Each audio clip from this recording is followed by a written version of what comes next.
I can put up with a lot of things.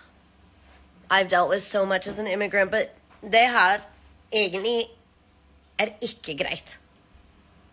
It is the second day of snow all day that is sticking to the ground on May 4th.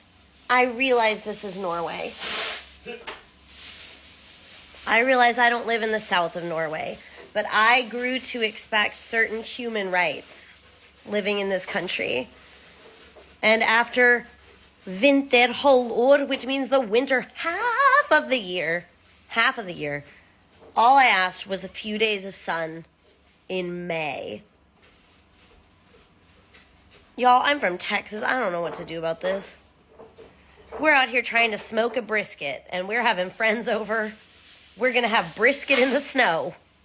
Well, I'll be gall damned. Gall dang it. We're trying to have a barbecue over here. Trying to have a barbecue. You can't get that half back of brisket, those baby back ribs. You can't get them boiling in the greases when there's snow on the gall dang ground. Hjelp. Kan noe ringer kors? Surely the Red Cross was invented to help sad people like me through emergencies like this.